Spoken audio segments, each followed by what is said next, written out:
खुदा यसम सी नासिर के ज़िंदा बाबरकत और जलाली नाम में आप सबको तहसीन और शकाना का सलाम। खुदा आपको बड़ी बरकत दे, यसु का नाम इज़्ज़त और जलाल पाए। हम खुदा की तारीफ़ करते हैं, सिताइश करते हैं, हमदो सना करते हैं। उस मालिक की तारीफ़ में हम झुकते हैं क्योंकि खुदा भला है, उसकी शफ़क़त अब्दी और उसकी वफ़ादारी पुश्तर पुश रहती है। इब्रानियों के ख़त में 8वें बाब में हमने स्टडी किया है और हमने देखा है कि किस तरह नया अहद जो है वो इस्तिस्ना की किताब में लिखा है और पुराना अहद जो था वो खरूज की किताब में लिखा हुआ था, बुक ऑफ एक्सोडस में, और नया अहद बुक ऑफ डिट्रोनॉमी में लिखा हुआ है। और मकसद क्या है खुदा का? वो ये है कि खुदावंद अपने कवानीन को, अपने अहकाम को, अपने मुँह की बातों को हमारे दिलों पर लिख देना चाहता है। वो चाहता है कि हमारे जहनों में ये नक्श हो जाएँ, हमारे दिलों पर लिख दी जाएँ और फिर बाय नेचर हम खुदावंद के हुक्मों को माने, बाय नेचर। और बाय नेचर हम खुदावंद की हुज़ूरी में जो है वो आ जाएं और खुदावंद के मुक़द्दस नाम को मुबारक कहें, ये हमारी ज़ात का हिस्सा बन जाए और खुदावंद के हुक्मों को मानना हमारी पहचान बन जाए, हमारी रोज़मर्रा ज़िंदगी के असूल के तौर पर हमें ये मिले। तो इसको हमने अपनी ज़िंदगी में अपनाना है। हमने खुदा के नाम को ऐसे ही जलाल देना है अपनी ज़िंदगी में से। कैसे? उसके हुक्मों को मानकर, उसकी हुज़ूरी में आकर, उसके मुक़द्दस नाम के इज़्ज़त की खातिर उसके हुक्मों को मानना है, क्योंकि इसी में खुदावंद का जलाल है। क्योंकि खुदावंद बार बार जब हुक्म दे रहे थे तो खुदावंद ने बार बार यही कहा कि चूँकि मैं खुदावंद हूँ, मैं तुमसे ये कह रहा हूँ, I am saying that I am the Lord, और मैं तुम्हारा खुदा हूँ। तो हमने इस रीज़न के वजह से मानना है, इस रीज़न की वजह से नहीं कि इस रीज़न की वजह से नहीं कि हमने जहन्नुम में चले जाएंगे अगर नहीं मानेंगे। लोग कहते हैं कि जी अगर खुदा के जो है वो ईदों को नहीं मानेंगे तो आप जहन्नुम में चले जाएंगे। ऐसा नहीं है, कोई भी नहीं ऐसे नहीं लिखा कि जहन्नुम में चला जाएंगे, लेकिन हमारी बरकतें जो है वो ख़त्म हो जाएंगी, क्योंकि निजात तो खुदा यसु मसीह पर ईमान लाने से है। लेकिन इस चीज़ का ताल्लुक़ रिवार्ड और बरकत से है। हुक्म मानना जो है वो खुदावंद की हुज़ूरी में कुर्बानियों से भी बेहतर है, कुर्बानी चढ़ाने से भी बेहतर है, और हुक्म मानना ताबेदारी का निशान है। तो ये निजात पाने के लिए नहीं किया जाता, ये ताबेदारी के लिए और बरकत पाने के लिए, खुदावंद की हुज़ूरी में खुदा की फेवर को हासिल करने के लिए किया जाता है। क्योंकि जिस तरह बच्चे अपने माँ बाप का हुक्म जब मानते हैं, जो फर्मा बरदार बच्चे होते हैं, माँ बाप उनसे प्यार करते हैं, उनसे ज़्यादा प्यार करते हैं और उन पर ज़्यादा मेहनत भी करते हैं, उन पर ज़्यादा इन्वेस्ट भी करते हैं, वक्त और पैसा, और उन बच्चों को तरबियत भी ज़्यादा अच्छी मिलती है और वो बढ़कर कुछ करते हैं वो बड़े होकर। लेकिन कुछ बच्चे जो नाफरमान होते हैं, एक टाइम आता है कि माँ बाप जो है वो उनकी तरफ से दिल बर्दाश्ता हो जाते हैं और उनके बारे में सोचना छोड़ देते हैं और उनके बारे में मेहनत करना छोड़ देते हैं और उनको उनके हाल पर छोड़ दिया जाता है। और वो बच्चे जो हैं वो इवेंचुअली ठोकरें खा के, दुख तकलीफ़ में से गुजर के, तो फिर जो है वो कुछ कामयाब होते हैं, कुछ नहीं भी होते। तो यही सिलसिला जो है वो हुक्म मानने और हुक्म ना मानने के साथ जुड़ा हुआ है। आज हम इब्रानियों के ख़त के 9वें बाब की स्टडी शुरू करेंगे, क्योंकि हमने 8 चैप्टर पढ़ लिए हैं। तो लेट्स स्टार्ट विद चैप्टर 9 और बहुत जल्दी इस बुक को हम फिनिश कर देंगे। लॉ एंड ग्रेस के वाले से हम स्टडी कर रहे हैं। तो खुदा बड़ी बरकत दे। खुदा का शुक्र हो कि खुदा ने ये तौफीक दी है कि हम उसके कलाम को पढ़ रहे हैं। लिखे गर्स, पहले अहद में भी इबादत के अहकाम थे और ऐसा मक़दस जो दुनियावी था, यानी दुनियावी था, दुनिया में था, यानी एक खैमा बनाया गया था। अगले में चिरागदान और मेज़ और नज़र की रोटियां थीं और उसे पाक मकान कहते थे, और दूसरे पर्दा के पीछे वो खैमा था जिसे पाक तरीन कहते हैं। उसमें सोने का ऊदसोज, और ऊदसोज में है, ऊदसोज का मतलब है जलाने की कुर्बान गाह, ठीक है, जिसमें ऊदसोज उसको भी कहते हैं, जिसमें लुबान जलाया जाता है। और चारों तरफ से सोने से मंडा हुआ अहद का संदूक था और उस अहद के संदूक में मन से भरा हुआ, मन जो था वो जो आसमान से वो खुराक उतरी थी मूसा नबी के दौर में और बनी इसराइल ने खाए थे, तो उन्होंने यादगारी के तौर पर एक मर्तबान जो है वो भर के, एक जार भर के उसमें रख दिया था। तो अहद के संदूक में मन से भरा हुआ एक सोने का मर्तबान, फला फूला हुआ हारून का असा।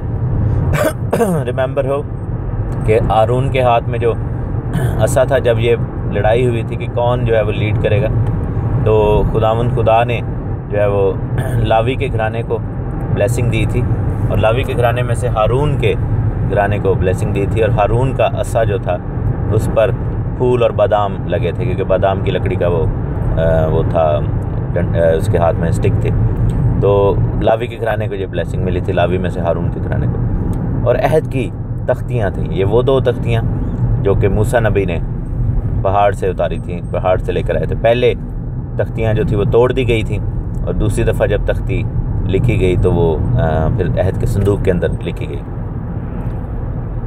और लिखा है कि उसके ऊपर जलाल के करूबी थे, यानी कि 2 फरिश्ते बने हुए थे अहद के संदूक के ऊपर, जो कफ़ारा गाह पर साया करते थे। कफ़ारा गाह उसको कहते हैं मर्सी सीट। और मर्सी सीट जो था वो अहद के संदूक के ऊपर एक एरिया था, गद्दी बनाई हुई थी, उसके ऊपर लहू जो है वो उंडेला जाता था। गद्दी तो नहीं कह सकते, लेकिन वो एरिया जो था उसका नाम मर्सी सीट था या कफ़ारा गाह था। और जो फरिश्ते थे वो अपने परों से उसके ऊपर साया करते थे। और अहद का संदूक जो है वो खुदा के तख्त का एक तरह से पिक्चर है। तो मर्सी सीट जो है कफ़ारा गाह थे, उस पर फरिश्ते साया करते थे। इन बातों के मुफस्सल बयान करने का मौका नहीं है, वो ये कह रहा है कि इनको मैं डिटेल में भी नहीं बता सकता, क्योंकि बहुत ज़्यादा डिटेल है। जब ये चीज़ें इस तरह बन चुकी तो पहले खैमा में तो काहिन हर वक्त दाखिल होते और इबादत का काम अंजाम देते हैं, मगर दूसरे में सिर्फ सरदार काहिन ही साल में एक बार जाता है और बग़ैर खून के नहीं जाता, जिसे अपने वास्ते और उम्मत की भूल चुक के वास्ते गुजराता है। उससे रूल कुदस का ये इशारा है कि जब तक पहला खैमा खड़ा है पाक मकान की राह ज़ाहिर नहीं हुई, और वो खैमा मौजूदा ज़माने के लिए एक मिसाल है।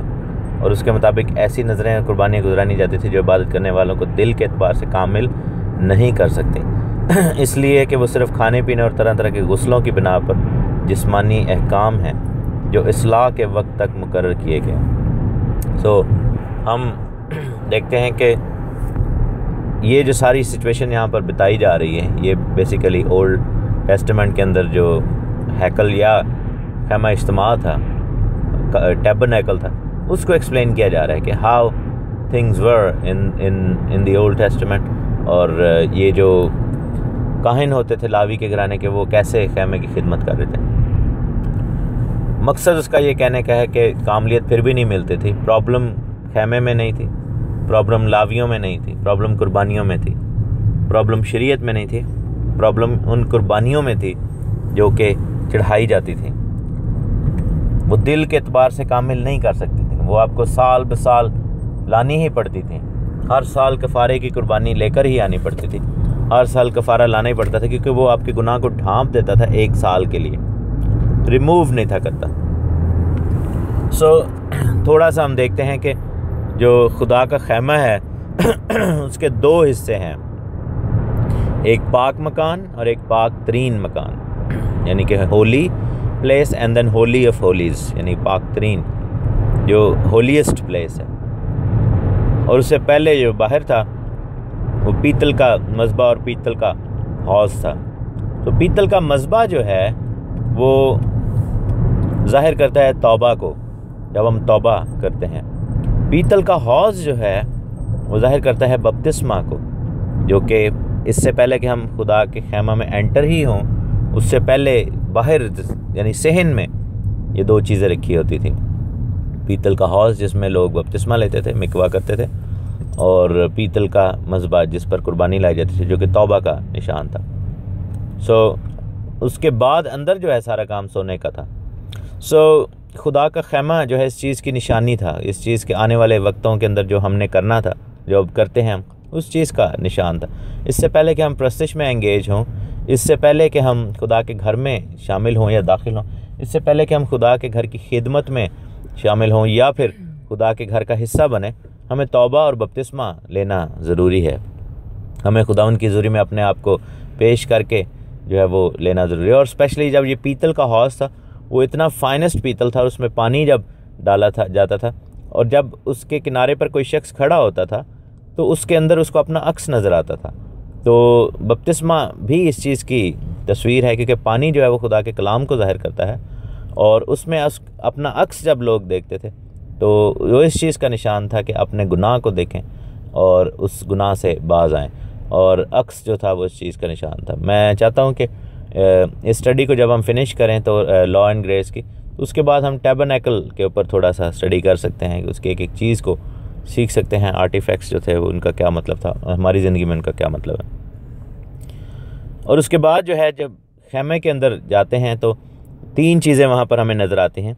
चिरागदान, मेज़ जिसमें नज़र की रोटियाँ यानी कि 12 रोटियाँ रखी जाती थी, उसको टेबल ऑफ श्यू ब्रेड कहते हैं, और एक सोने का मज़बा होता था वहाँ पर, जिसमें यानी कि सोने का मज़बा, उसके ऊपर जो है वो बखूर जलाया जाता था। सो पीतल का मज़बा जो है वो तौबा के लिए है, और सोने का मज़बा जो है वो प्रस्तिश के लिए है। सो हमारी ज़िंदगियाँ जो पीतल की थीं वो सोने की हो जाती हैं जब हम तौबा और बपतिस्मा से गुज़रते हैं, यानी कि नकली से असली बन जाते हैं हम, जो यानी कि अक्स से हम रियलिटी की तरफ, कामलियत की तरफ बढ़ना शुरू हो जाते हैं। और रोटी जो है वो खुदा के कलाम को ज़ाहिर करती है, जो टेबल है रोटियों का, और शमादान जो है, चिरागदान या जिसको मनोरा कहते हैं, वो खुदावंद की रोशनी को ज़ाहिर करता है। यानी कि जब हम तौबा करके बपतिस्मा ले लेते हैं और पाक मकान के अंदर हम दाखिल हो जाते हैं, हम खुदा की पाकीज़गी में दाखिल हो जाते हैं, तो 3 चीज़ें हमारी ज़िंदगी का हिस्सा बननी चाहिए, जो इस पैसेज को हम 2 या 3 दिनों में स्टडी करके समझने की कोशिश करेंगे। सो 3 चीज़ें जो कि पाक मकान का निशान है, 3 चीज़ें हमारी ज़िंदगी में डेफिनेटली होनी चाहिए। प्रस्तिश यानी प्रेज एंड वर्शिप, स्ताइश प्रस्तिश, खुदावंद का जलाल, क्योंकि जब बाइबल में लिखा है कि बखूर जलाया जाता था उस पर, तो बखूर आसमान में पहुंचता है। ऊदसोज जो है वो, उसका जिक्र मुकाशफा 14वें बाब में भी मौजूद है कि फरिश्ता जो है वो ऊदसोज लेकर अपने हाथ में गया, यानी कि लुबान जलाने वाला वो जो एक वो बर्तन होता है जिसके अंदर खुशबू जलाई जाती है, जो कि प्रस्तिश का निशान है, और मज़बा के ऊपर, सोने के मज़बा के ऊपर वो काम किया जाता था। सोना खुदा की बादशाही को भी जाहिर करता है, क्योंकि नया यरूशलेम जो है वो सोने का बना हुआ है, वो शहर ही पूरा सोने का बना हुआ है। जब हम तौबा और बपतिस्मा कर लेते हैं तो हम खुदा की बादशाही का हिस्सा हैं। हमारा जो एक्शन है, हमारा जो ज़िंदगी का पैटर्न है, हमारी जो पहचान है, वो खुदा की बादशाही बन जाती है। और उसके बाद हमारी ज़िंदगी में प्रस्तिश जो है वो मेन सेंटर स्टेज लेता है कि हम रूह और सच्चाई से खुदा की प्रस्तिश करें। लेकिन साथ में रोटी जो है वो खुदावन यीशु, खुदा यहोशुआ के कलाम को ज़ाहिर करती है, खुदा की तौरेत को, एहकाम को ज़ाहिर करती है। तो ना सिर्फ प्रस्तिश बल्कि तालीम पाना, यानी कि रोटी जो है वो हमारी ज़िंदगी में, खुदा के कलाम से फीड होना जो है वो हमारी ज़िंदगी का एक और सबसे बड़ा मकसद बन जाता है। और तीसरा हिस्सा जो था वो मनोरा है, यानी कि चिराग है, जिसके बारे में लिखा है कि तुम्हारे चिराग जलते रहें, तुम्हारी कमरें बंदी रहें। और कोई भी चिराग जलाकर जो है वो पैमाने के नीचे नहीं रखता, पलंग के नीचे नहीं रखता, बल्कि चिरागदान पर रखा जाता है। शहर पहाड़ पर बसा है, वो छिप नहीं सकता। तुम्हारा नूर जो है वो आदमियों तक पहुँचे, तुम दुनिया का नूर हो। ये सब बातें जो है उस चीज़ से रिलेटेड हैं। मनोरा को लाइट ऑफ द वर्ल्ड भी कहते थे, दुनिया का नूर। और यीशु मसीह ने खुद अपने बारे में भी कहा कि मैं दुनिया का नूर हूँ, फिर हमें भी कहा कि तुम दुनिया का नूर हो। तो आप ये देखें कि जो मनोरा है 7 हिस्सों वाला चिरागदान, वो दरख्त की मानद भी है कि एक दरमियान में एक स्टिक है और उसके ऊपर शाखें बनी होती हैं। यीशु ने यह भी कहा था कि दरख्त मैं हूँ और तुम मेरी शाखें हो। पाक मकान जो है वो एक ईमानदार की ज़िंदगी का पिक्चर है, ईमानदार की ज़िंदगी का पेश खैमा है, ईमानदार की जो लाइफ है उसको रिप्रेजेंट करता है, जिसमें 3 चीज़ें जो है वो बहुत ही ज़्यादा मायने रखती हैं, बहुत ही ज़्यादा जो है वो प्राइमरी हैं, बहुत ही ज़्यादा ज़रूरी हैं। और वो क्या हैं? प्रस्तिश, कलाम और खुदा का नूर चमकाना, यानी कि एमाल। नूर कैसे चमकता है? क्योंकि लिखा है कि तेरा कलाम मेरे कदमों के लिए चिराग और मेरे राह के लिए रोशनी है। तो हम यानी कि वो रोशनी, वो चिरागदान कब बनेंगे? जब हम खुदा के हुक्मों पर अमल करेंगे, जब हम अपने खुदावंद खुदा के अहकाम को, यानी वो कलाम जो हम रोटियों की शक्ल में खाते पीते हैं, जो कलाम हम सुनते हैं, उसको जब हम अमल में लाएंगे तो फिर नूर चमकेगा हमारी ज़िंदगी से। तो ये चीज़ें जो थीं वो वहाँ पर थीं। इसके बारे में और ज़्यादा पढ़ेंगे, लेकिन आज जो है वो इतना ही काफ़ी है कि हम ये चीज़ सीखें कि वो जो 3 चीज़ें पाक मकान में थीं उनका क्या मतलब है। कल हम देखेंगे कि वो जो चीज़ें अहद के संदूक में रखी जाती थीं उनका क्या मतलब होता था, और उसके बाद फिर हम अगली आयतों को इन पर गौर करेंगे। आइए तौबा करें और बपतिस्मा लें, अपनी ज़िंदगियों में बादशाही को ले लें खुदावंद की हज़ूरी में, क्योंकि खुदावंद यीशु मसीह बहुत जल्द आने वाले हैं। आइए अपनी ज़िंदगियों को खुदावंद यीशु के नाम के लिए डेडिकेट कर दें। आमीन। खुदावंद यीशु मसीह के ज़िंदा बाबरकत और जलाली नाम में आप सबको तहसीन और शकाना का सलाम। खुदावंद खुदा आप सबको बड़ी बरकत दे, आपके साथ हो। खुदावंद के रहम और फजल का हाथ सदा आपकी ज़िंदगियों पे बड़ा रहे। हम सबको खुदावंद खुदा अपने जलाल के हाथ के नीचे रखे। मैं खुदावंद की तारीफ़ करता हूँ, खुदावंद की सताइश करता हूँ, मुक़द्दस बाप को मुबारक कहता हूँ, क्योंकि वही भला है, उसकी शफ़क़त अबदी है और उसकी वफ़ादारी पुश्तर पुश रहती है। खुदावंद खुदा जो कि हमारी नाराज़गियों पर रहम करता है और हमारे गुनाहों को याद नहीं करता, बल्कि अपने रहम और फजल के हाथ के नीचे हमें सदाकत की राह पर लेकर चलता है। खुदावंद का हम शुक्र करते हैं। खुदावंद को मुक़द्दस जानते हुए, उसकी ताज़ीम करते हुए आते हैं। ख़ास तौर पर मैं आपसे इस चीज़ के लिए चाहूँगा कि अगर मेरी तरफ से किसी का कभी कोई दिल दुखा हो या किसी की कोई दिल आज़ारी हुई तो मैं उससे माफ़ी मांगता हूँ। और खुदावंद के नाम के अंदर मैं एक दफ़ा फिर खुदावंद खुदा जो रहम का खुदा है, उससे यही मैं कहूँगा कि आप हमें अपनी दुआ में याद रखें, अपने हाथ उठाकर हमारे लिए दुआ करते रहें, ताकि हम इसी तरह खुदावंद की खिदमत और खुदावंद के नाम को जलाल देते रहें। खुदावंद खुदा जो अपने तमाम लोगों के गुनाहों को माफ़ करता है, हमें अपने कलाम के मुताबिक चलते रहने की तौफीक अता फरमाए। यहाँ पर हम स्टडी कर रहे हैं इब्रानियों का खत, उसका 9वां बाब, और उसमें हम देख रहे थे पाक मकान के हवाले से कि जो खैमा इज्तिमा था उसका जो पहला हिस्सा है वो पाक मकाम है, उससे बाहर जो है वो सहन था। सहन के अंदर जो है पीतल का हौज़ और पीतल का जो वो था, पीतल का हौज़ और पीतल का मज़बा था, और उसको तौबा और बपतिस्मा से तशबीह दी जाती है। उसके बाद हम देखते हैं कि सोने का मज़बा जिस पर बखूर जलाया जाता था, और सोने की मेज़, और यानी कि जिस पर नज़र की रोटियां थीं, और सोने का चिराग दान था, सोने की मंडी हुई मेज़ थी। लेकिन उसके बाद हम देखते हैं कि पाक तरीन मकाम आता है, जिसके अंदर ऊद सोज़ है और सोने से मंडा हुआ अहद का संदूक था।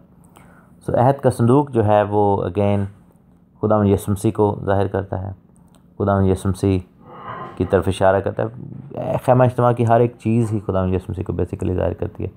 रोटियों का मेज़ जो है, बाइबल में यीशु के बारे में लिखा है कि यीशु मसीह नासरी हमारा ज़िंदगी की रोटी है। खुदावंद यीशु मसीह ने खुद कहा कि मैं ज़िंदगी की रोटी हूँ। उसके बाद हम देखते हैं कि जो क्षमादान है उसको दुनिया का नूर कहते थे, और खुदावंद यीशु मसीह ने कहा कि इस जहान का, इस दुनिया का नूर मैं हूँ। हमें पता है कि खुदा का नूर जो है खुदा का कलाम है। उसके अलावा हम देखते हैं कि बखूर जलाने का जो मज़बा है, परस्तिश के वाले से, सताइश और इन सब चीज़ों के वाले से, तो हम ये भी जानते हैं कि खुदावंद यीशु मसीह नासरी जो है वो कुर्बानी के तौर पर हमारे लिए पेश किया गया।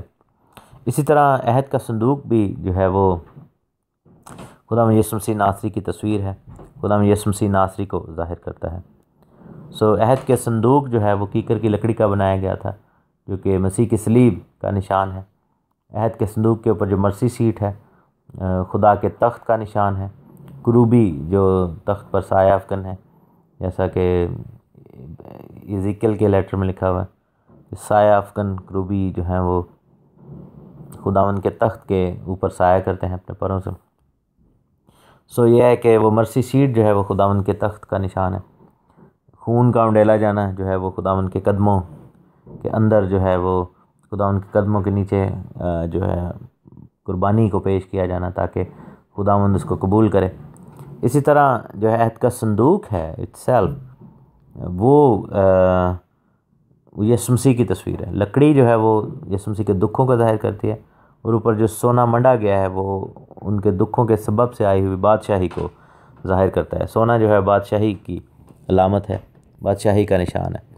अहद का संदूक जो है उसकी जो मेकिंग है वो दो चीज़ों से बनी, यानी लकड़ी और सोने से। ये मसीह की दो आमदों को ज़ाहिर करता है, यानी कि टू कमिंग्स को। जो लकड़ी है वो यीशु मसीह की पहली आमद को ज़ाहिर करती है, जिसमें वो सफरिंग मसाया जो कि लकड़ी पर लटकाया गया, जैसे हम गीत भी गाते हैं, लकड़ी पर लटका नासरी देने को ज़िंदगी। वो उसको ज़ाहिर करता है। और जो सोना है वो second coming of Jesus Christ को ज़ाहिर करता है, उसी की आमद सानी को, दूसरी आमद को, जिसके अंदर खुदावंद यीशु मसीह जो हैं वो जब आएंगे तो बादशाही को ज़ाहिर करेगा। कीकर जो है उसकी लकड़ी खुरदरी होती है, और कीकर जो है वो यीशु मसीह के लकड़ी के वो कांटों के ताज को भी ज़ाहिर करता है।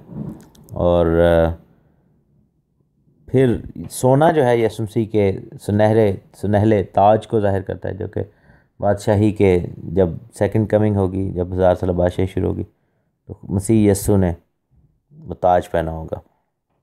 सो हम खुदा का शुक्र करते हैं कि अहद के संदूक की जो सिग्निफिकेंस है। दूसरी बात, अगर अहद का संदूक यानी कि जो आर्क ऑफ कवनेंट है जो कि मोसेस ने बनाया था, उसका नमूना जो था वो आसमान में था, तो वह अहद का संदूक जो है वो उसके अंदर के जो इंग्रेडिएंट्स हैं, उसके अंदर की जो चीज़ें हैं, वो भी खुदा यीशु मसीह को ही ज़ाहिर करनी चाहिए।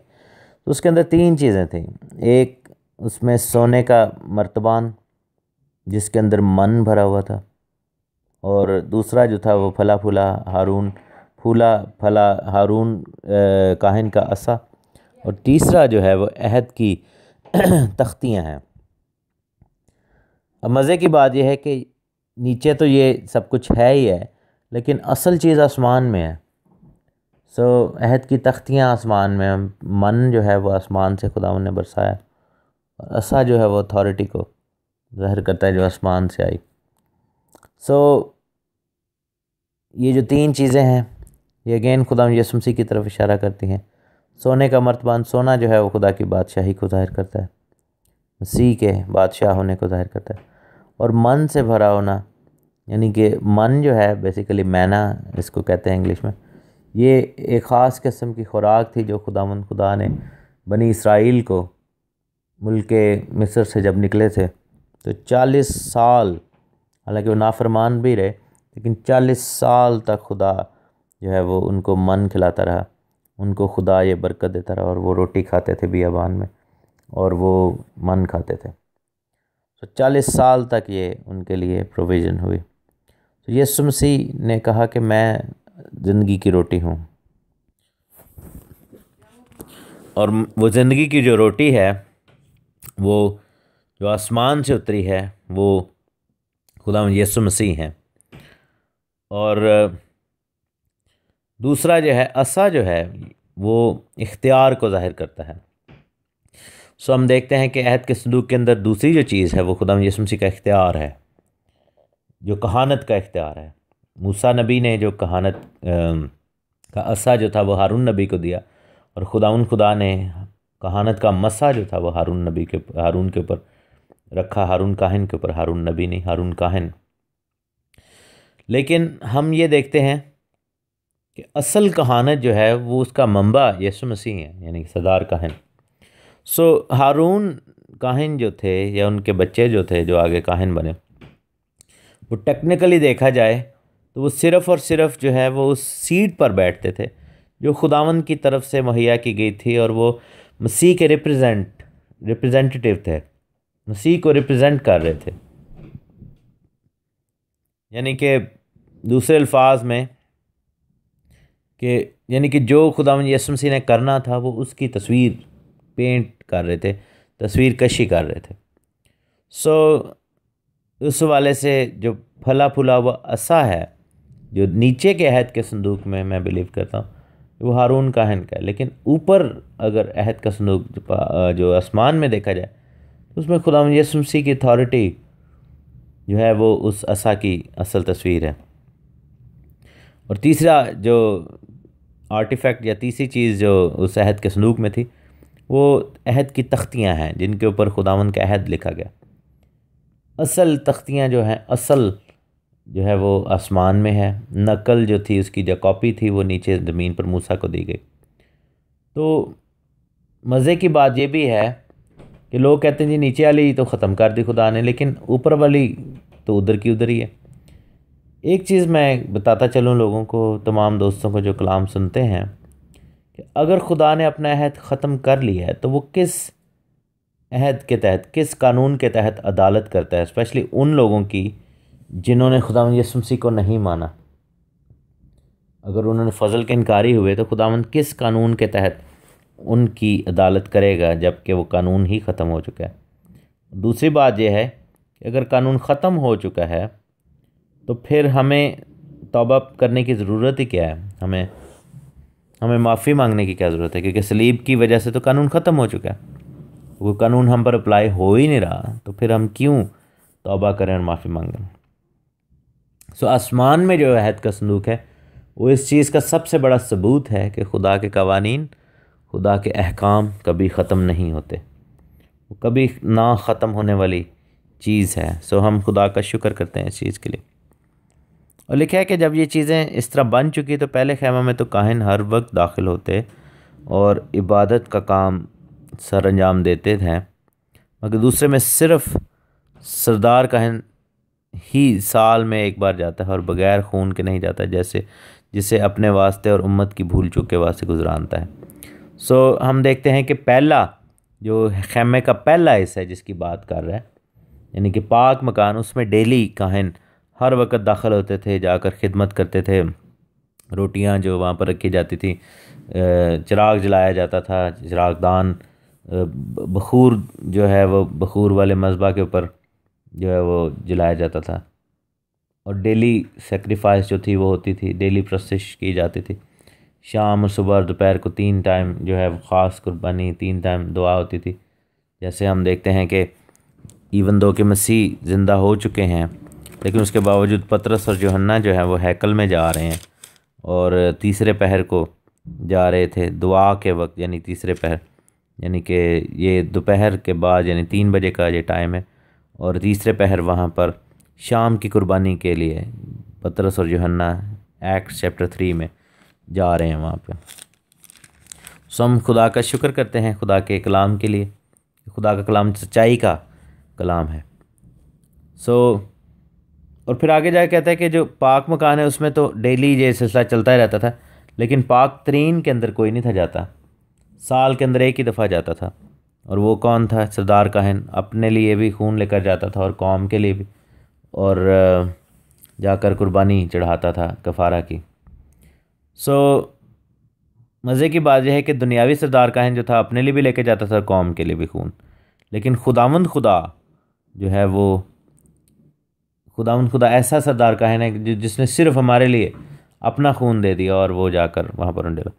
और लिखे कि इससे रूल कुदस का इशारा ये है कि जब तक पहला खैमा खड़ा है पाक मकान की राह ज़ाहिर नहीं हुई। क्यों? क्योंकि मैं अभी आपको बताता हूँ। वो खैमा मौजूदा ज़माना के लिए एक मिसाल है, और उसके मुताबिक ऐसी नज़रें कुर्बानी गुजारी जाती थी जो इबादत करने वालों को दिल के एतबार से कामिल नहीं कर सकती थी। इसलिए वो सिर्फ खाने पीने और तरह तरह के गुस्लों की बिना पर जिस्मानी अहकाम है जो इस्लाह के वक्त तक मुकर्रर किए गए हैं। सो अब यहाँ पर 2 चीज़ें हैं। अगेन अगर हम इसको आइसोलेट करके पढ़ेंगे हमें समझ नहीं आएगी। देखिए कि जब तक पहला खैमा खड़ा है, पहला खैमा कब तक खड़ा है? जब तक कहानत वहाँ पर हो रही थी। सो खुदावंद ने क्या किया कि फिर लावी की कहानत को पीछे करके मलके सिद्दीक़ की कहानत को जो है आगे किया, ताकि जो ज़मीन पर खड़ा हुआ खैमा था वो सानवी हो जाए, और आसमान का खैमा जो है वो जो है वो अवलीन यानी कि वो बढ़ जाए, वो जो है वो ज़्यादा अहमियत का हामिल हो जाए। तो असल राह जो है वह आसमानी खैमा से ज़ाहिर हुई, यानी यीशु मसीह की बात हो रही। यहाँ पर ये नहीं कहा गया कि शरीयत ख़त्म होगी, यहाँ पर कहानत के ख़त्म होने की बात अगेन हो रही है। और लिखा है कि वो जिस्मानी अहकाम जो थे खाने पीने और गुस्लों के हवाले से वो इस्लाह के वक्त तक मुकर्रर किए गए थे। यानी कि क्या था कि किस इस्लाह के वक्त तक किन के हाथ में मुकर्रर किए गए थे? उन काहिनों के हाथ में जो हारून की कहानत करते थे, हारून के घराने में से। यानी कि जब तक इस्लाह का वक्त था, क्योंकि जब नया अहद आया है उसने क्या किया है कि हमें अब इस्लाह की हर जिस्मानी तौर पर किसी काहिन की ज़रूरत नहीं कि वो हमारी इस्लाह करे, क्योंकि मसीह हमारा सरदार काहिन है, और हमें इस्लाह की ज़रूरत नहीं, क्योंकि पीछे ही लिखा हुआ है कि जब नया कानून आएगा, नया अहद आएगा, तो वो कानून हमारे दिलों पर लिख दिया जाएगा। तो फिर हमें बाहरी कोई इस्लाह की ज़रूरत नहीं है, बाहर से कोई हमें जो है वो ज़रूरत नहीं है कि कोई हमें गाइड करे, कोई हमें जो है वो पढ़ाए चीज़ें, ये खुदा के कवानीन, खुदा की शरीयत, खुदा के काम, बल्कि अंदर से ये हमारे निकलता है, अंदर से आवाज़ उठती है, खुदा का रूह हमारे अंदर बैठ गया आके, जिसने हमारे से ये पैरवी करवानी है खुदा के हुक्मों की। तो इसलिए हमें इस्लाह की अब दुनियावी कहनों से ज़रूरत नहीं, क्योंकि खुदा अब हमारे अंदर काम कर रहा है अपने रूह के वसीला से।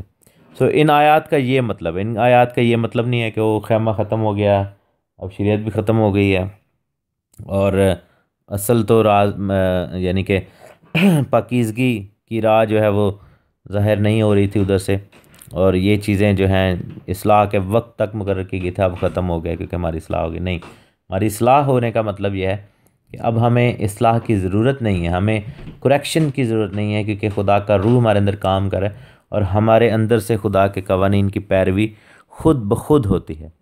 सो खुदा आपको बड़ी बरकत दे, क्योंकि हम उस कहानत यानी बल्कि सिदक की कहानत के नीचे आकर खुदावन की तारीफ़ अस्ताइश करते हैं। यस्सु नासी के नाम को जलाल मिले, आमीन। खुदा यीशु मसीह के ज़िंदा बरकत और जलाली नाम में आप सबको तहसीन और शकाना का सलाम। खुदा आप सबको बड़ी बरकत दे। खुदावन का नाम मुबारक हो, वो नाम जो सब नामों से आला है, और उसका नाम ऐसा आला है कि हर एक घुटना उसके नाम के आगे झुकेगा, हर ज़ुबान ये इकरार करेगी कि खुदावंद ही खुदा है, हम सब उसके लोग हैं, उसकी चरागाह की भेड़ें हैं। खुदावंद आप सबको बरकतों पर बरकतें दे, ढेरों बरकतें दे। आसमान और ज़मीन की बरकतें आपके लिए खुल जाएं।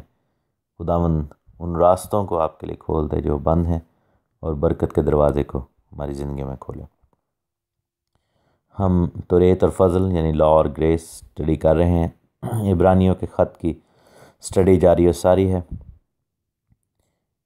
खुदावंद का शुक्र हो इस खूबसूरत किताब के लिए जिसमें हमें बहुत कुछ सीखने को मिल रहा है। हम खुदावंद की तारीफ़ कर रहे हैं। सो हीब्रूज़ चैप्टर 9 हम स्टडी कर रहे हैं। आज हम 11 वर्स से पढ़ेंगे। लिखा है कि जब मसीह आइंदा की अच्छी चीज़ों का सरदार काहिन होकर आया, तो उस बुज़ुर्ग तर और कामिल तर खैमा की रात से, जो हाथों का बना हुआ, यानी इस दुनिया का नहीं, इस जहान का नहीं, इस यानी फ़ानी दुनिया का नहीं, इस खलकत का नहीं, और बकरों और बछड़ों का खून लेकर नहीं, बल्कि अपना ही खून लेकर पाक मकान में एक ही बार दाखिल हो गया और अब्दी खलासी कराई। क्योंकि जब बकरों और बैलों के खून और गाय की राख नापाकों पर छिड़के जाने से ज़ाहरी पाकीज़गी हासिल होती है, या जिस्म की पाकीज़गी हासिल होती है, तो मसीह का खून, जिसने अपने आप को अज़ली रूह के वसीला से खुदा के सामने बेऐब कुर्बान कर दिया, तुम्हारे दिलों को मुर्दा कामों से क्यों नापाक करेगा, ताकि ज़िंदा खुदा की इबादत करें।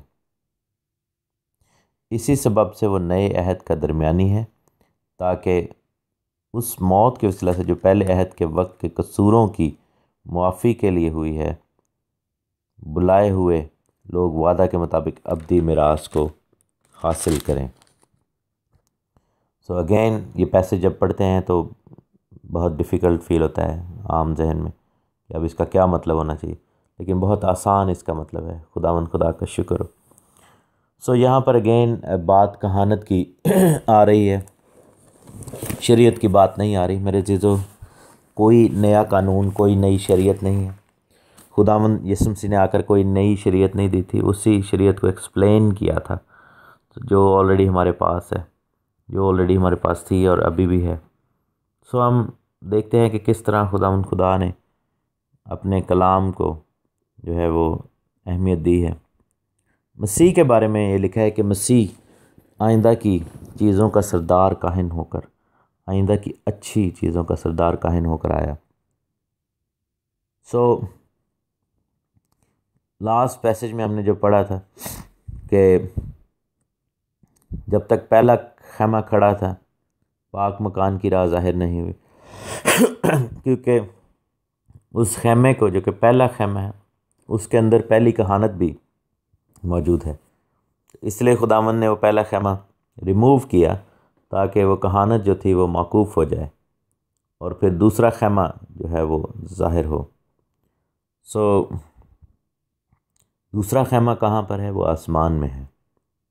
लेकिन मज़े की बात यह है कि खैमा चाहे ज़मीन पर हो चाहे आसमान में हो, खुदा का कानून एक ही है, उसकी रिक्वायरमेंट एक ही है। जो चीज़ नीचे जो ज़मीन पर ख़ैमा था उसके अंदर हमें पाकीज़गी ना दे सकी, वो बकरों और बैलों का खून और गाय की राख थी। सो बात यह है कि वो हमें ढांपती तो ज़रूर थी, वो हमें एक वक्त के लिए ढांपता तो ज़रूर था ये चीज़ें जो थी, लेकिन ये हमेशा के लिए हमें जो है वो पाक नहीं कर सकती थी, क्योंकि उसका एक रीज़न था। क्योंकि ये हमारे लिए एक निशान था, हमारे लिए एक सिर्फ तस्वीर थी, एक तशबीह थी। और प्रॉब्लम ये था कि चूँकि जब इंसान ने गुनाह किया, आदम ने गुनाह किया, तो ज़मीन पर जो थे हर चीज़ जो है उस लानत के नीचे आ गई थी, इंक्लूडिंग एनिमल्स। सो एक जो लानत जो रन कर रही थी ज़िंदगियों में गुनाह के सबब से, वो क्योंकि बाइबल में लिखे कि तेरे सबब से ज़मीन लानती हुई, जब इंसान ने गुनाह किया, आदम ने गुनाह किया, तो ज़मीन से निकली हुई हर चीज़, क्योंकि वो मिट्टी ज़मीन लानती होगी, तो जानवर भी मिट्टी से ही बने, तो वो भी जो है वो लानती ठहरे। तो यानी कि उस रीज़न की वजह से, उस कायम लानत की वजह से कोई भी कुर्बानी ऐसी नहीं थी जो परफेक्ट कहलाती। तो कुर्बानियों की इम्परफेक्शन की वजह से और काहिनों की इम्परफेक्शन की वजह से क्या हुआ कि लोग जो थे वो साल ब साल उनको रिक्वायर्ड था कि वो उस ज़मीन के ख़ैमा में जाएं और वहाँ पर एक कुर्बानी लेकर आएँ, जो कि कुर्बानी जो है वो ऐसी कुर्बानी है जो कि हर साल उनको लानी पड़ती थी। ईद कफ़ारा की कुर्बानी के तौर पर उनको लाना ही पड़ता था हर साल। और लिखा है कि उस बुज़ुर्ग तर और कामिल तर ख़ैमा की रात से दाखिल हुआ जो हाथों का बना नहीं, यानी इस दुनिया का नहीं है, इस खलकत का नहीं है, हाथों का बना हुआ नहीं है। किसने वो बनाया है? वो खुदावंद खुदा के हुक्म से खड़ा किया गया है। तो जो चीज़ खुदावंद के हुक्म से खड़ी की गई है वो चीज़ कभी भी गिर नहीं सकती, वो चीज़ कभी भी ख़त्म नहीं हो सकती। और लिखा है कि बकरों और बछड़ों का खून लेकर नहीं, बल्कि अपना ही खून लेकर पाक मकान में एक ही बार दाखिल हो गया और अब्दी खलासी कराई, इटर्नल अटोनमेंट, ठीक है, इटर्नल छुटकारा, मुखलसी, रिडेम्पशन, इटर्नल रिडेम्पशन, अब्दी खलासी।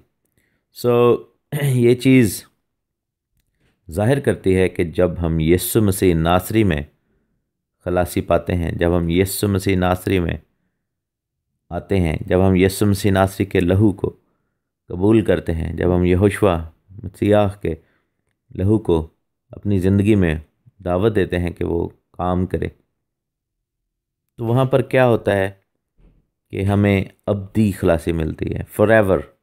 निजात हमेशा के लिए है, निजात कभी भी कम नहीं होती। लेकिन और मज़े की बात यह है कि यही अल्फाज ले ओलाम वायद, यानी कि हमेशा के लिए, यही अल्फाज खुदा ने अपने कवानीन के लिए भी यूज़ किए हैं। सो अगर हमारी निजात अब्दी है तो खुदा का कलाम भी अब्दी है, क्योंकि खुदा का कलाम अज़ली भी है। हमारी निजात अज़ली तो नहीं, लेकिन अब्दी ज़रूर है। सो हम खुदा का शुक्र करते हैं। हाँ, हमारा मसीह अज़ल से है, अज़ली है।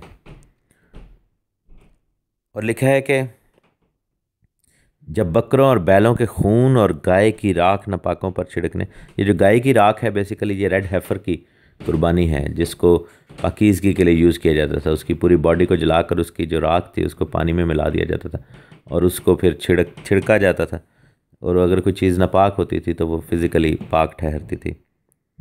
तो लिखा है कि ये सब कुर्बानियाँ जो हैं वो खुदा यीशु मसीह में पूरी होती हैं। यीशु मसीह ने सिर्फ़ आकर कफ़ारे का कुर्बानी नहीं दी, उसने सिर्फ़ आकर जो है वो पास ओवर लैम की कुर्बानी नहीं दी, उसने रेड हेफर की कुर्बानी भी दी है। उसने जितनी भी कुर्बानियाँ थी, ख़ता की कुर्बानी वो भी दी। यीशु की सलीब में हर कुर्बानी का निचोड़ ज़रूर नज़र आता है।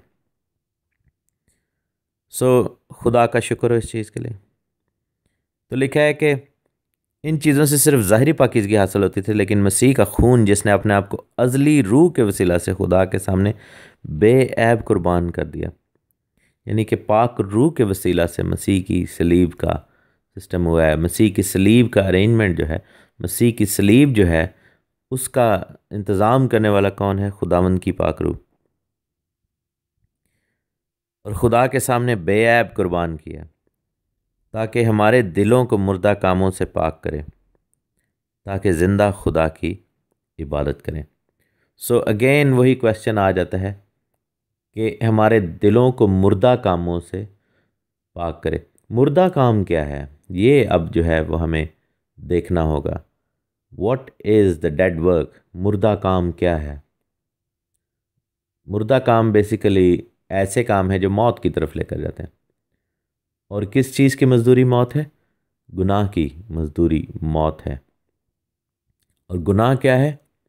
पहला यूहन्ना में लिखा है, गुनाह शरीयत की मुखालफत है, शरीयत को तोड़ना है। सो लॉलेसनेस को गुनाह कहा जाता है, यानी कि जहाँ पर कानून को ना माना जाए।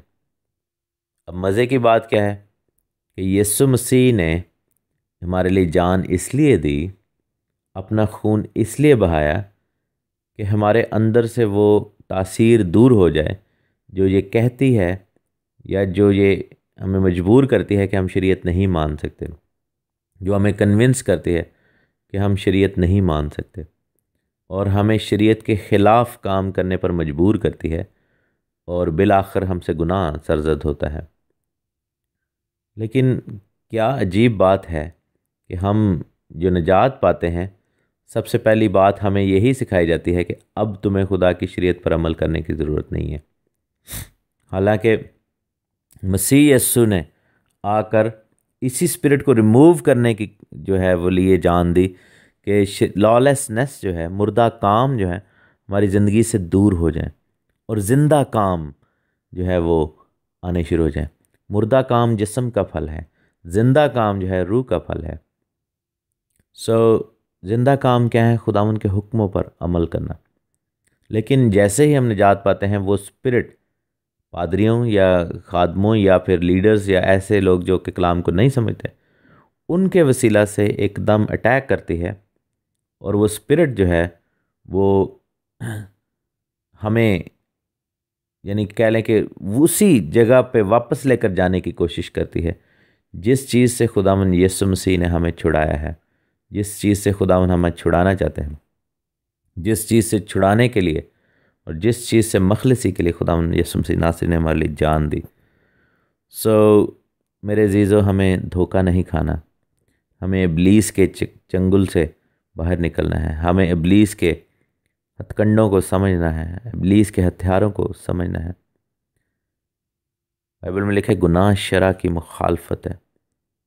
अगर हम शरा की मुखालफत करते रहेंगे, ये कहते रहेंगे कि अब इसका हमसे कोई ताल्लुक़ ही नहीं है, तो फिर वो गुनाह है। और लिखा है कि ताकि ज़िंदा खुदा की इबादत करें। हम खुदा के सामने जस्टिफाइड होकर ही जा सकते हैं, उसके अलावा नहीं जा सकते। और जस्टिफिकेशन में मसीह में हम जस्टिफाइड होते हैं और किस शरीयत के तहत होते हैं? खुदावंद खुदा की शरीयत के तहत होते हैं जस्टिफाइड। खुदावंद का शुक्र इस चीज़ के लिए, खुदावंद की तारीफ़ इस चीज़ के लिए। और लिखा है कि इसी सबब से वो नए अहद का दरमियानी है, ताकि उस मौत के वसीला से जो पहले अहद के वक्त के कसूरों की माफ़ी के लिए हुई है, बुलाए हुए लोग वादा के मुताबिक अब्दी मिरास को हासिल करें। खुदावंद यीशु मसीह का मरने का मकसद क्या था? पहले अहद के वक्त के कसूर, यानी कि मसीह के आने से पहले के जो कसूर थे उनकी मुआफ़ी। और नए अहद में जैसा कि हम जानते हैं कि रूह चाहता है कि हम बेकसूर ज़िंदगी, ताबेदारी की ज़िंदगी खुदावंद के हुजूर में गुजारें और खुदावंद की हुजूरी में हम खुदावंद के नाम को मुबारक कहते हुए अपनी ज़िंदगियों को उसके कलाम के मुताबिक गुजारें, क्योंकि उन कसूरों की माफ़ी हुई है। और अब हम जो बुलाए हुए लोग हैं, वादा के मुताबिक, क्या वादा जो बनी इसराइल के साथ किया गया था, अब्दी मिरास हासिल करें।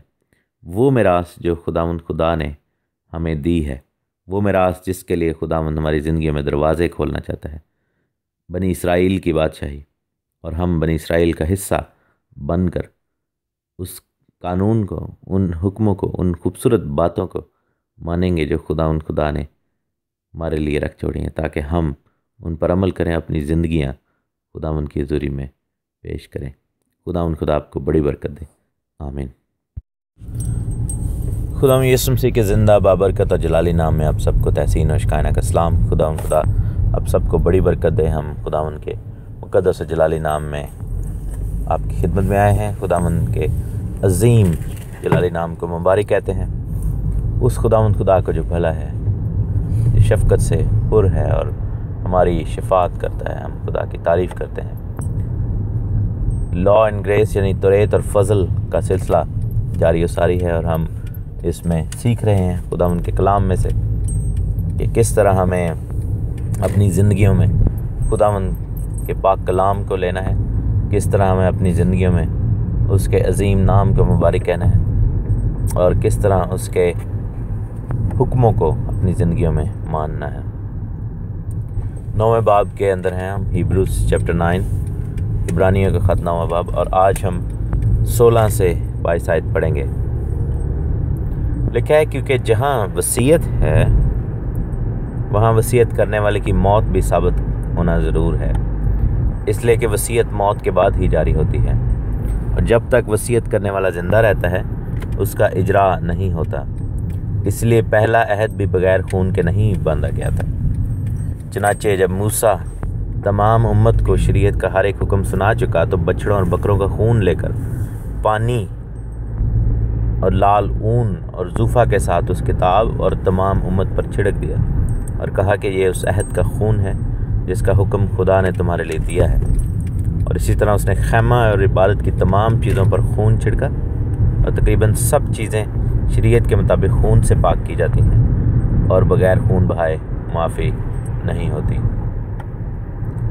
इस कलाम के लिए हम खुदा का शुक्र करते हैं। यहाँ पर बात हो रही है वसीयत की, लेकिन जो यूनानी ज़ुबान में यहाँ पर अल्फाज लिखे हैं तो वो है कि क्योंकि जहाँ अहद है वहाँ अहद करने वाले की मौत भी पेश होनी चाहिए, क्योंकि अहद मुर्दों के ऊपर ही नातक होता है, और जब तक अहद करने वाला ज़िंदा रहता है उसका इजरा नहीं होता। सो वसीयत को एक अहद के तौर पर वो पेश कर रहा है, क्योंकि यहाँ पर हमने 2 अहदों की बात की, जैसा कि 8वें बाब के अंदर हम सीख रहे थे कि पहला अहद और फिर दूसरा अहद। पहले को पुराना अहद कहा गया, दूसरे को नया अहद कहा गया। सो लिखा है कि जब नया अहद बांधेगा तो वो नया अहद क्या है? वो नया अहद जो है वो बनी इसराइल और बनी यहूदा के साथ एक वादा है कि खुदा के कानून, खुदा के कवानीन उनके दिलों पर लिख दिए जाएंगे। प्रॉब्लम कहाँ पर आती है कि जब हम दोस्तों से बात करते हैं, हम लोगों से बात करते हैं, हम कहते हैं कि जी देखें, हमें खुदा के हुक्मों को मानने की ज़रूरत है, इवन दो के निजात के लिए नहीं, क्योंकि निजात ईमान से है, लेकिन निजात याफ्ता ज़िंदगी के लिए, निजात पा चुकने के बाद हमें खुदा के हुक्मों को मानने की ज़रूरत है ताबेदारी के नुक्ता नज़र से। तो लोग एकदम कहते हैं कि देखें, आपने हीब्रूज़ में नहीं पढ़ा, इब्रानियों में जाएं, 8वें बाब में जाएं, और वहाँ पर लिखा है कि मैं उन दिनों के बाद एक नया अहद बांधूंगा, और अब हम नए अहद में हैं, तो हमें क्या ज़रूरत है खुदा के हुक्मों को मानने की। लेकिन अगेन वहीं पे बात आ जाती है कि जब हम कलाम को आधा तोड़ के और सिर्फ आधी वर्सें जो है वो करेंगे कोट, तो फिर ऐसा जो है वो गलत फहमी हमें ज़रूर आएगी, हम तालीम को ज़रूर बिगाड़ेंगे। लेकिन अगर चाहते हैं कि तालीम ना बिगड़े तो हम खुदा के कलाम को उसकी होलिस्टिक फॉर्म में, उसके पूरे तौर पर उसको देखेंगे, क्योंकि खुदा का कलाम एक पूरी किताब है, उसके चंद हिस्से एब्रोगेटेड नहीं हैं, उसके चंद हिस्से ख़त्म नहीं हो गए। ये दूसरे मज़ाहब की तालीमात हैं कि जी ये आया और उसने दूसरे को ख़त्म कर दिया, और शायद उन्होंने हम लोगों से ही ये गलत तालीम भी ली, क्योंकि ऑब्वियसली हमारी कलीसियाएँ जो हैं वो दूसरे मज़ाहब से पहले हैं, तो उन्होंने ये सोच जो देखी हमारे अंदर तो उन्होंने ये चीज़ अपने अंदर अपनाने की कोशिश की और उन्होंने भी गलत किया। लेकिन बात यह है कि हमें दूसरे मज़ाहब को डिस्कस नहीं करना, हमें अपनी बात करनी है यहाँ पर कि कलाम का कोई भी हिस्सा मनसूख नहीं है। नासिख और मनसूख का तस्वर बाइबल में कहीं पर भी नहीं है। यानी कि ऐसा नहीं है कि जब नई आयत आती है तो पिछली आयत को वो ख़त्म कर देती है, बल्कि वो पिछली आयत को ज़्यादा तक़वियत देती है, ज़्यादा स्ट्रेंथ देती है। बाइबल में जब नया ऐहदनामा आया तो उसने पुराने को ख़त्म नहीं किया, जैसा आम नज़रिया है कि जी नया आया और उसने पुराने को ख़त्म कर दिया, उसने पुराने को जो है वो उड़ा दिया। नहीं, जब नया आया है तो उसने पुराने को ज़्यादा तक़वियत दी है, ज़्यादा स्ट्रेंथ दी है, उसने ज़्यादा ऑथेंटिक कर दिया है पुराने को। क्योंकि आप ये देखें कि नया ऐहदनामा जो है वो पुराने ऐहदनामे की तस्दीक कर रहा है और तस्दीक के अलावा उसकी एप्लीकेशन कर रहा है, उसका इतलाक़ कर रहा है, उसको जो है वो लागू कर रहा है और वो सही तरीके से लागू कर रहा है, उसको राइटफुली जो है वो अप्लाई कर रहा है। क्योंकि आप ये देखें कि पुराने अहद में जो कहानत थी वो नए अहद के जो ज़ाविये हैं, नए अहद की जो रिक्वायरमेंट्स हैं, नए अहद की जो डिमांड्स हैं उनको पूरी नहीं कर सकती थी, क्योंकि उनके पास वो टूल्स नहीं थे। उनकी कुर्बानियाँ जो थी वो नाकिस थी, उनका अपना तरीक़ाकार जो था, यानी कि उनके अपनी ज़ात जो थी वो गुनाहगार थी, वो काहिन भी गुनाहगार थे और उनके पास जो कुर्बानियाँ थी वो नाकिस थी, उनके पास जो कुर्बानियाँ थी वो वीक थी। लेकिन नया ऐहदनामा जब आता है तो वो ना सिर्फ आला कहानत को लेकर आता है बल्कि आला तरीन कुर्बानी को भी लेकर आता है, क्योंकि खुदा यीशु मसीह की है। सो फ़र्क कुछ भी नहीं है, सिर्फ यह है कि उसको सही तरीके से अप्लाई कर दिया गया है, उसकी एप्लीकेशन कर दी गई है। और जैसा कि हमने पहले भी आपको बताया है कि 90% जो न्यू टेस्टामेंट की जो आयतें हैं वो या तो डायरेक्ट या इनडायरेक्ट कोटेशंस हैं ओल्ड टेस्टामेंट से। तो आप कभी भी जुदा नहीं कर सकते खुदा के कलाम को, खुदा के कलाम को खुदा के कलाम से ही जुदा नहीं हम कर सकते। सो ये चीज़ें जो हैं हमें खुदा के हजूर में बरकत का बायस बनती हैं जब हम जुदा ना करें। सो हम खुदा का शुक्र करते हैं इस बात के लिए, खुदा की तारीफ़ करते हैं। तो बात यह है, वो कह रहे हैं कि जब वसीयत है तो वहाँ वसीयत करने वाले की मौत भी साबित होना ज़रूरी है। वसीयत भी एक अहद होता है।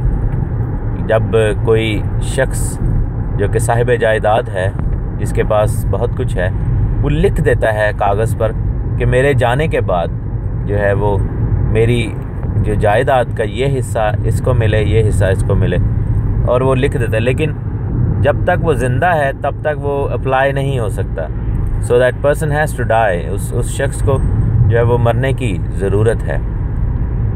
अब ये नहीं है कि वो वसीयत लिख दी है तो अब उसको कोशिश करनी चाहिए कि आपसे मरना शुरू कर दे। नहीं, वसीयत लिखी है लेकिन वसीयत को अप्लाई करने के लिए उस शख्स का वहाँ पर होना ना होना जो है वो ज़रूरी है, यानी कि उसकी मौत वाक़या होना ज़रूरी है।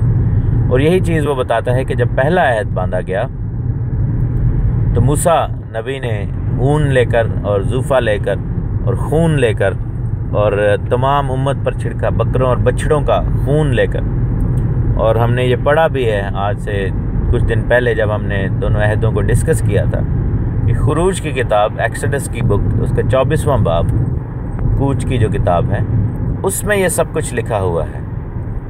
24 बाब में पढ़ें, वहाँ पे लिखा है कि जब मूसा ने अहदनामा लिया और उसने लोगों को सुनाया तो लोगों ने कहा कि हाँ हम ये सब बातें करेंगे।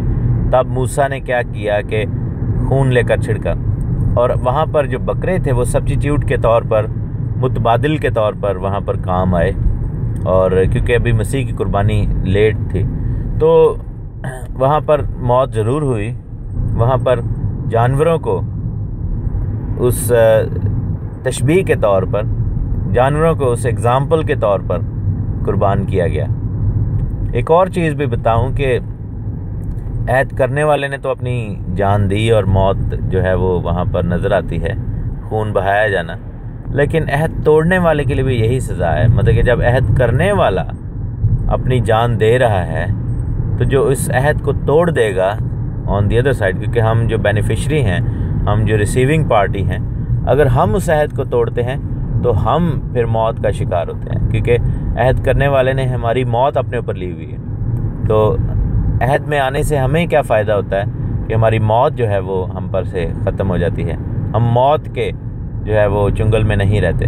लेकिन अगर हम अहद तोड़ देते हैं तो वापस हम मौत के अंदर चले जाते हैं। जिस तरह वो बकरे या छतरे या फिर जिस तरह खुदा यीशु मसीह जो कि कुर्बानी है, जब वो मौत का शिकार हुआ तो फिर हम बचे ना रहेंगे और हम भी मौत में से ज़रूर ही गुजरेंगे अगर हम अहद को तोड़ेंगे। लेकिन अगर हम अहद पर कायम रहेंगे तो उस मौत से हमें फ़ायदा होगा जो इस मौत में खुदा यीशु मसीह गुजरे, क्योंकि उन्होंने मौत पर फतह पा ली थी। तो ये फ़र्क है दोनों अहदों में। पुराने अहद में जो कुर्बानियाँ होती थी, जब वो की जाती थी तो वो वापस नहीं ज़िंदा हो जाती थी, वो उनका खून सिर्फ इस्तेमाल कर लिया जाता था और वो फिर ख़त्म हो जाता था उसका असर। लेकिन नए अहद में क्या है कि एक ऐसी कुर्बानी एक ऐसे सरदार काहिन ने दी जो कि अब्दी तौर पर ज़िंदा रहने वाला काहिन है, और उसकी कुर्बानी भी जो है वो अब्दी कफ़ारा है, और उसने यानी कि खुदावंद यीशु मसीह ने अपनी कुर्बानी देकर मौत पर फतह पाई है। सो ये हमेशा की ज़िंदगी और हमेशा की फतह का निशान है। तो हम खुदा का शुक्र करते हैं इस बात के लिए। और लिखा है कि मौत के बाद ही वसीयत जारी होती है, और जब तक वसीयत करने वाला ज़िंदा रहता है उसका इजरा नहीं हुआ। सो इसलिए पहला अहद बगैर खून के नहीं बहाया गया था। सो मूसा ने जब कहा कि ये उस अहद का खून है जो तुम्हारे लिए बहाया जाता है, तो फिर दूसरा जब अहद बांधा गया था जिसके बारे में हमने पढ़ा था डिट्रोनॉमी चैप्टर 29 में, इस्तिस्ना जिसको हिंदी या पंजाबी में विविस्तसार कहते हैं, विविस्तसार उसकी 29वां बाब 29 चैप्टर और उसकी पहली आयत से जब हम पढ़ते हैं तो लिखा है कि ये उस अहद से अलग है जो कि माउंट साइनाई पर कोहे हुरब के पहाड़ पर मूसा से बांधा गया था। ये दूसरा अहद है। लेकिन आप ये देखें कि जब दूसरा अहद बांधा गया था तो उसके लिए कोई खून नहीं बहाया गया था, कोई कुर्बानी नहीं चढ़ाई गई थी। सो ये इस वसीयत की बात जो यहाँ पर कर रहा है, ये उस वसीयत की बात कर रहा है कि जब सेकंड कवेनेंट बांधा गया था वो तौरेत में ही बांध दिया गया था, लेकिन उसकी एप्लीकेशन नहीं हुई थी। और एप्लीकेशन कहाँ पर होती है? जब पास ओवर से पहले, यानी कि पास ओवर के खाने से एक दिन पहले जब तैयारी का दिन था, तो क्या होता है कि खुदा यीशु मसीह अपने शागिर्दों के साथ बैठते हैं और उन्होंने प्याले और रोटी को निशान के तौर पर उठाया और कहा कि ये मेरा खून है, उस अहद का खून है। किस अहद का? जो कि दूसरा अहद है। और फिर जब खुदा यीशु मसीह सलीब पर कुर्बान होते हैं पास ओवर वाले दिन, ईद फसह वाले दिन, तो फिर वो वसीयत जो थी, जो हमारे लिए थी कि ये मिरास पाएंगे, वसीयत का ताल्लुक़ मिरास से होता है।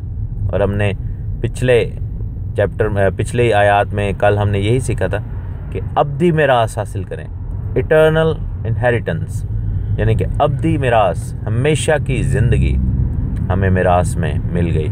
सो हम खुदावंद का शुक्र करते हैं कि उसने उस वसीयत को, उस अहद को अप्लाई करने के लिए, उसका इजरा करने के लिए, उसको जारी करने के लिए हम लोगों के लिए अपनी जान दी, और उस वसीयत को जो है वो एप्लीकेबल बना दिया। उस वसीयत को हमारी ज़िंदगियों के लिए खुदा ने मुकर्रर कर दिया, और उसका फ़ायदा जो है हमें ये हुआ है कि अब हम उस वसीयत के मुताबिक नए अहद में शामिल हैं।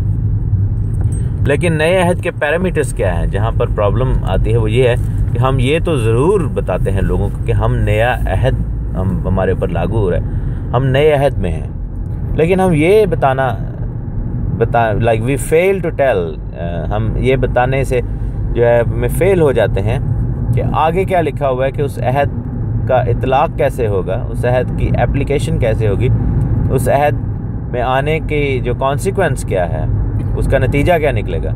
और वो नतीजा ये है कि लिखा है कि मैं अपनी शरीयत, अपने अहकाम, अपने आईन जो है वो इनके दिलों पर लिख दूंगा, इनके जहनों में डाल दूंगा। सो खुदा का शुक्र हो कि खुदा ने अपने आईन जो हैं वो हमारे दिलों में लिख दिए हैं, हमारे जहनों में डाले हैं। सो जब सेकंड कवेनेंट आता है तो उसकी जो मर्ज़ी खुदा की ये है उस सेकंड कवेनेंट में कि अब खुदा की शरीयत हमारी आंखों के सामने, हमारे हाथों में किताब की शक्ल में ना रहे, बल्कि हमारे दिलों पर लिखी हो, और बाय नेचर हम जो है खुदा के हुक्मों को फॉलो करें। तो ये जो आइडिया है कि जी अब नया अहद है तो हमें शरीयत नहीं माननी, ये फॉल्स आइडिया है, ये इब्लीस का आइडिया है, ये शैतान का आइडिया है। क्योंकि शैतान नहीं चाहता कि हम खुदा के कलाम पर अमल करें, क्योंकि कलाम जो है वो शैतान के ख़िलाफ़ सबसे बड़ा हथियार है। यीशु मसीह ने कलाम को इस्तेमाल किया जब शैतान के ख़िलाफ़ आजमाइश हुई। तो हम देखते हैं कि किस तरह हमें खुदा के हुक्मों को मानने के लिए तरगीब जो है वो नया अहद देता है। नया अहद हमें ये इनकरेजमेंट करता है कि हम खुदा के हुक्मों को मानें, क्योंकि हमारे दिलों पर लिख दिए गए हैं, और दिल में से ऑटोमेटिकली ये आवाज़ उठनी चाहिए कि हमें खुदा के हुक्मों को मानना है। अगर नहीं उठती तो हमें नज़र-ए-सानी करनी चाहिए अपनी ज़िंदगियों पर, और देखना होगा कि आया हम नए अहद के तकाज़ों को पूरा कर रहे हैं या नहीं कर रहे। खुदावंद खुदा आपको बड़ी बरकत दे, आमीन। खुदावंद यीशु मसीह के ज़िंदा बाबरकत और जलाली नाम में आप सबको तहसीन और शिकाना का सलाम। खुदावंद खुदा आप सबको बड़ी बरकत दे। हम खुदावंद के मुक़द्दस और जलाली नाम को मुबारक कहते हुए अपने बादशाह के हुजूर आते हैं, उस कादिर मुतलक खुदा के जो था, जो है, जो आने वाला है, जो इब्तिदा और इंतहा, अल्फ़ा और ओमेगा है, जिसके हाथ में दुनिया की अदालत है और वही जो रास्ती से अदालत करता है। खुदावंद खुदा हमारे लिए मौजूद हुआ है हमारे दिलों में, हमारी ज़िंदगियों में, क्योंकि हम जिंदा खुदा की हैकल हैं, हम मक़दस हैं। खुदा का रूह हम में बसा हुआ है। हम खुदा के पाक और मुक़द्दस नाम को जो है अपनी ज़िंदगियों में लेते हैं और उसके कलाम को अपनी ज़िंदगियों में काम करने का मौका देते हैं। मेरे अज़ीज़ों, ये कलाम जो है ये हमें ज़िंदगी बख्शता है। कलाम, खुदावंद खुदा का कलाम जो है हमारे लिए राह की रोशनी है, वरना अंधेरे में भटकते रहें, अंधेरे में जो है वो चलते रहें। हमें अगर कुछ करना है तो सिर्फ़ और सिर्फ कलाम के मुताबिक करना है। अगर हमारी ज़िंदगियों पर या हमारी कलीसियाओं में, हमारी तालीमात में अगर कोई चीज़ हो तो वो सिर्फ़ और सिर्फ कलाम पर बेस्ड हो। प्रॉब्लम क्या है कि हमारे जो लीडर्स हैं, हमारे दोस्त हैं, हमारे सिखाने वाले, वो क्या करते हैं कि वो सबके सामने दावा तो यही करते हैं कि जी जो कुछ भी होगा कलाम में से होना चाहिए, लेकिन फ़ौरन ही फिर ऐसी बातें शुरू कर देते हैं जिनका ताल्लुक़ ही नहीं है कलाम से, और वो बातें वही प्रीच कर रहे होते हैं जो कलाम से बाहर होती हैं। तो हमें एज़ अ कलीसिया, हमें एज़ अ लिसनर, हमें ऐसे फॉलोअर्स के तौर पर हमें उनसे सवाल पूछने हैं। हमें अपने लीडर्स को जो है वो सवाल करने होंगे। हमें अपने लीडर्स से पूछना होगा कि भाइयों, आप हमें सदियों से, साल हर साल से ये चीज़ें सिखाते आ रहे हैं, क्या कभी आपने सोचने की कोशिश की कि ये चीज़ें जो हैं इनका बाइबल से कोई ताल्लुक़ नहीं है, या ये चीज़ बाइबल में से हमें दिखाएं प्लीज़, ताकि हम कलाम को पढ़ना शुरू करें, हम ज़िंदगियों में देखना शुरू करें। और मैं अज़ीज़ों आपसे भी गुजारिश करूँगा कि आप लोग भी हम जो मसीही लोग हैं जो कि लीडरशिप में नहीं हैं, हमें भी चाहिए कि हम खुदा के कलाम को जो है वो पढ़ना शुरू करें, दिल लगाएं कलाम के साथ, कलाम के गहरी बातों को समझने की कोशिश करें, कलाम के मुक़द्दस भेदों को समझने की कोशिश करें, डेली रीडिंग किया करें, बाइबल की स्टडी किया करें, ताकि जो है वो हमारी ज़िंदगियों में कलाम की समझ बढ़ जाए और खुदा की हिकमत हमें मुयस्सर हो, मिल जाए। 9वें बाब में हम हैं, इब्रानियों के ख़त में, हीब्रूज़ चैप्टर 9 और उसकी 22वीं आयत से लेकर 28वीं आयत तक हम पढ़ेंगे। आज हम तौरेत और फ़ज़ल की स्टडी कर रहे हैं और इस सिलसिले में हम इब्रानियों के ख़त की स्टडी कर रहे हैं। हमने गलेशियंस के लेटर की स्टडी भी फिनिश की। खूबसूरत किताब है, गलतियों की किताब भी बहुत खूबसूरत किताब, और अब जो है इब्रानियों का ख़त बहुत खूबसूरत किताब। हम खुदा का शुक्र करते हैं इस बात के लिए कि खुदावंद खुदा ने हमें ये बरकत दी है और तौफीक दी है। देखिए कि बस ज़रूर था कि आसमानी चीज़ों की नकलें तो उनके वसीला से पाक की जाएं। मैं 22वें ऐसे पढ़ रहा हूँ इब्रानियों का ख़त। बस ज़रूर था कि आसमानी चीज़ों की नकलें तो इनके वसीला से पाक की जाएं, मगर ख़ुद आसमानी चीज़ें उनसे बेहतर कुर्बानियों के वसीला से, क्योंकि मसीह उस हाथ के बनाए हुए पाक मकान में दाखिल नहीं हुआ जो हकीकी पाक मकान का नमूना है, बल्कि आसमान ही में दाखिल हुआ ताकि अब खुदा के रूबरू हमारी खातिर हाजिर हो। ये नहीं कि वो अपने आप को बार बार कुर्बान करे, जिस तरह सरदार काहिन पाक मकान में हर साल दूसरे का खून लेकर जाता है, वरना बनाए आलम से लेकर उसको बार बार दुख उठाना ज़रूर होता। मगर अब ज़मानों के आखिर में एक बार ज़ाहिर हुआ ताकि अपने आप को कुर्बान करने से गुनाह को मिटा दे। और जिस तरह आदमियों के लिए एक बार मरना और उसके बाद अदालत का होना मुकर्रर है, इसी तरह मसीह भी एक बार बहुत लोगों के गुनाह उठाने के लिए कुर्बान होकर दूसरी बार बग़ैर गुनाह के नजात के लिए उनको दिखाई देगा जो उसकी राह देखते हैं। सो अगेन, जब इस पैसेज को पढ़ें फेस वैल्यू पे, seems very difficult, it sounds very difficult, लेकिन इतना मुश्किल नहीं है मेरे अज़ीज़ों। ये खुदा का कलाम है जो कि आसान है और इसको समझना आसान है। इसको हम गुज़श्ता से व्यवस्था करेंगे, इसको जोड़ेंगे हम पिछले पैसेज से जो हमने कल स्टडी किया था, जिसमें हमने देखा कि जब पहला कवनेंट बांधा गया था, वसीयत जो है वो जब की गई थी, वो अहद किया गया था, तो मूसा नबी ने बकरों और बछड़ों का खून लेकर उसको मज़बा पर छिड़का था और कौम पर छिड़का था। सो यही बात वो इससे ही कह रहे कि बस ज़रूर था कि आसमानी चीज़ों की नकलें तो उनके वसीला से पाक की जाएँ। किन के वसीला से? उन कुर्बानियों के वसीला से जो नीचे ज़मीन पर मुयस्सर थीं। कौन सी कुर्बानियाँ अवेलेबल थीं? जानवरों की कुर्बानियाँ अवेलेबल थीं। बैलों, गाय बैल, भेड़ बकरी की कुर्बानी अवेलेबल थी। इसलिए अवेलेबल थी क्योंकि जानवर जो हैं वो गुनाह नहीं करते। सो जानवर जो है उनमें गुनाह का कॉन्सेप्ट नहीं है। सो उनका खून जो था वो एज कह लें कि मुतबादिल के तौर पर, रिप्लेसमेंट के तौर पर, आपके सब्स्टिट्यूट के तौर पर जो है वो आपके लिए अवेलेबल था। सो क्योंकि जानवर जो था गुनाह नहीं करता था, लेकिन ऑन दी अदर साइड उन कुर्बानियों में प्रॉब्लम क्या थी? क्योंकि आदम के गुनाह की वजह से पूरी ज़मीन जो थी, पूरी जो धरती है, पूरा जो जहाँ से हम सब निकले हैं, मिट्टी से पैदा हुए हैं, तो वो ज़मीन यानी मिट्टी सारी जो है वो लानती हो गई थी, तो लानत के नीचे आ गई। तो उसमें नुकसान क्या हुआ कि जानवर भी जो है वो लानत के नीचे आ गए। और जानवर जो है उसकी कुर्बानी वैसे भी जो है वो चूँकि नस्ल आदम में से नहीं था, तो ओनली कनेक्शन ये था कि वो एक ही मिट्टी से हम बने हुए हैं, इसलिए वो हमारे लिए कुर्बानी तो दे सकते थे, लेकिन हमारी शिफात का और हमारी निजात का बंदोबस्त नहीं कर सकते थे। वो निजात जो थी या कवरिंग जो थी, उसको कफ़ारा कहते हैं। कफ़ारा मीन्स टू कवर, ढांप देना किसी चीज़ को, जिसको योम किपोर भी कहते हैं, यानी कि ढांपने का दिन। तो हमारी गुनाह ढांप दिए जाते थे। जैसे वो खुदावंद का बंदा दाऊद बादशाह कहता है कि वो धन जिस दे बख्शे गए सब गुनाह, ठीक है, ते टक्के गए सब गुनाह, उसने ते टक्के गए सारे ओगण सदा। तो हम ये गाते हैं कि मुबारक है वो जिसका गुनाह महसूब नहीं होता और जिसके गुनाह जो जिसकी ख़ताएँ ढांपी गई।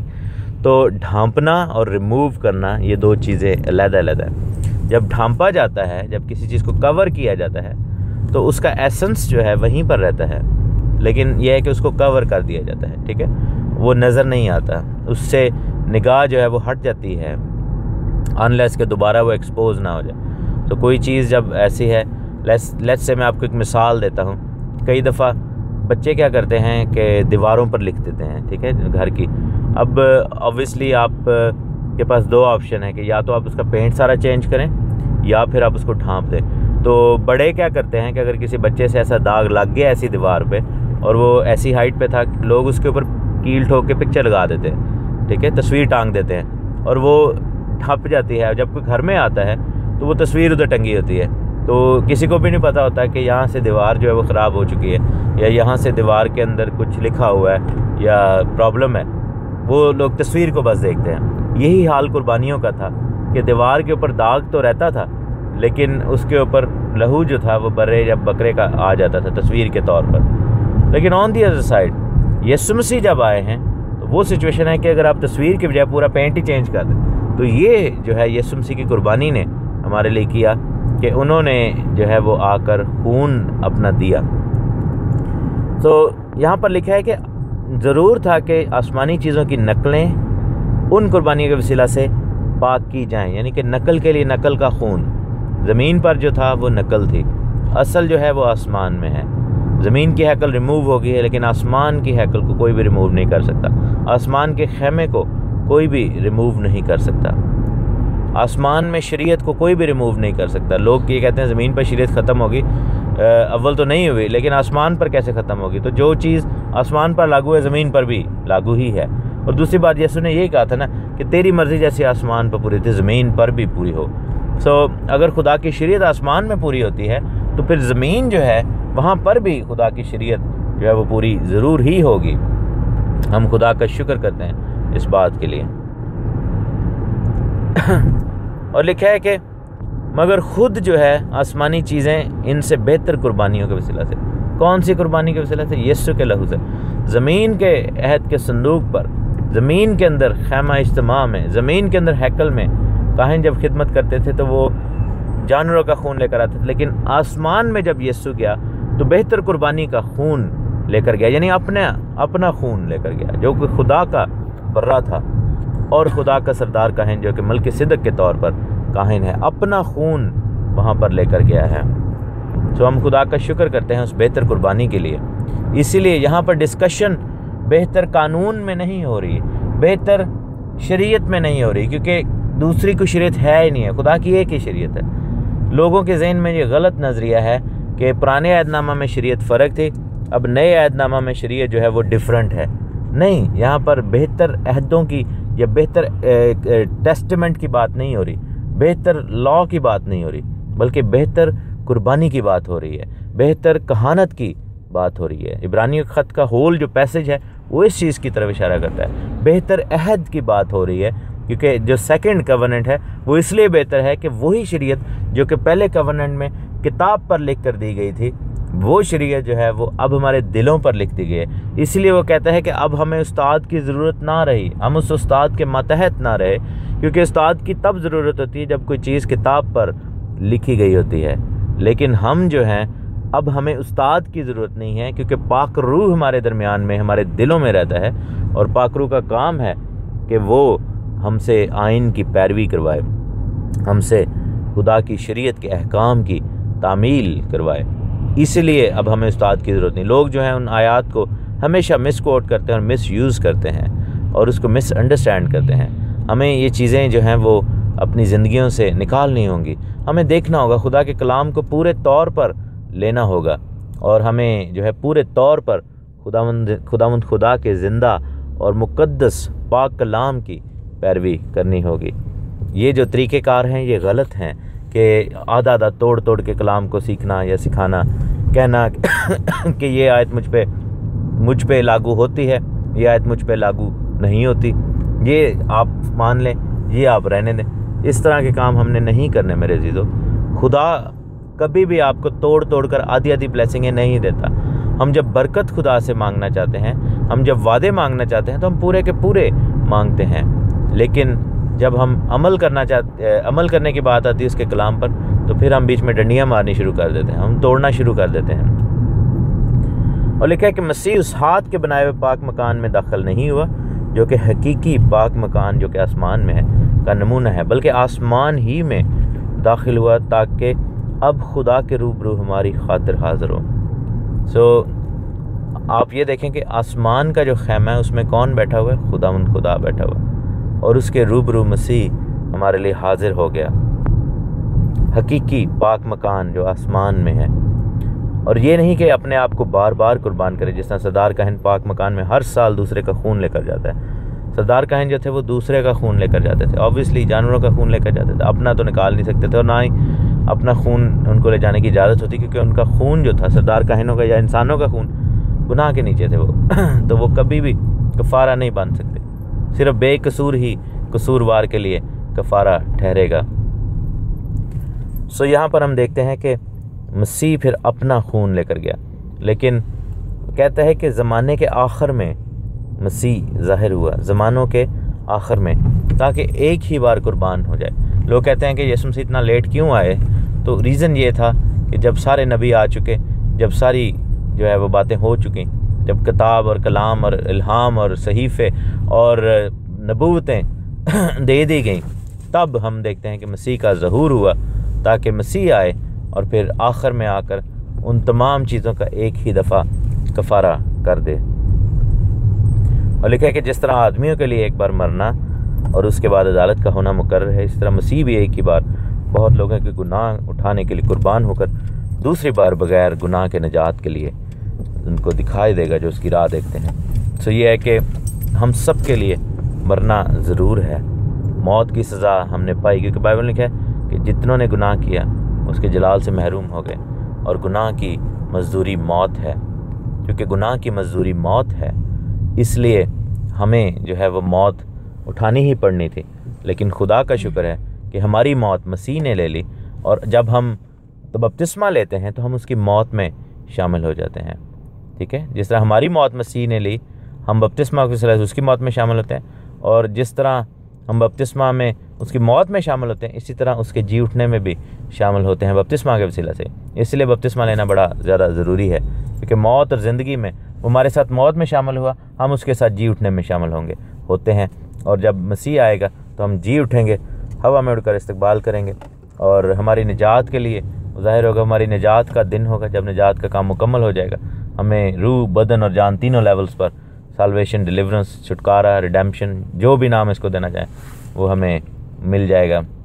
अभी तो हमारी रूहें निजात पाई हैं, लेकिन हम उसी पुराने बदन में ही हैं। लेकिन वक्त आएगा जब हमें नया बदन भी दे दिया जाएगा। सो खुदावंद खुदा आपको बड़ी बरकत दे। खुदावंद खुदा आपके साथ हो, आपको अपने जलाली हाथ के नीचे रखें। आइए तौबा करें और बपतिस्मा लें, अपनी ज़िंदगियाँ मसीह खुदावंद को दे दें। आमीन।